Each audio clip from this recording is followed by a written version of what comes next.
Megastar Mithun Chakraborty স্বাগতম স্বাগতম স্বাগতম।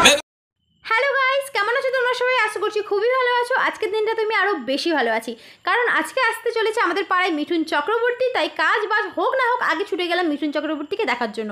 কিন্তু গিয়ে দেখো এত ভিড়, আমি দাঁড়ানোর কোনো জায়গায় পাইনি। পুরোটা দেখো, তারপর তোমরা বুঝতে পারবে।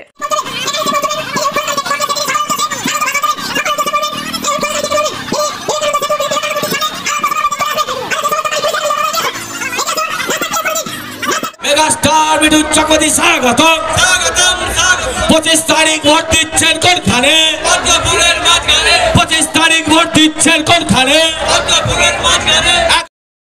দেখো বন্ধুরা, ছোট্ট থেকে বড় সবাই কিন্তু কড়া রোদের মধ্যে কনস্ট্যান্ট দাঁড়িয়েছিলাম এক ঝলক মিঠুন চক্রবর্তীকে দেখার জন্য।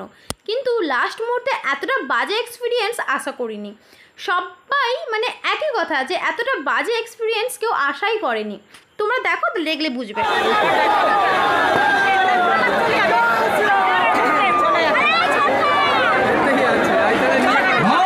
তোমরা দেখতে পেলে তো বন্ধুরা, গাড়িটা শাক করে চলে গেল, একটা মিনিটের জন্য দাঁড়ালো না।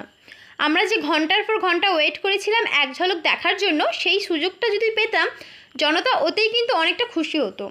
জনতার কাছে শুধু একটাই প্রশ্ন, মিঠুন চক্রবর্তী যদি স্টেজে নাই উঠতে চাইতো, নাই উঠতে পারতো।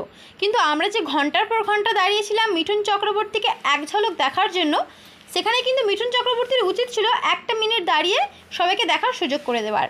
তো যাই হোক, খুবই বাজে একটা এক্সপিরিয়েন্স হলো, যেটা তোমাদের সাথে শেয়ার করা উচিত বলে মনে হয়েছে, তাই করলাম।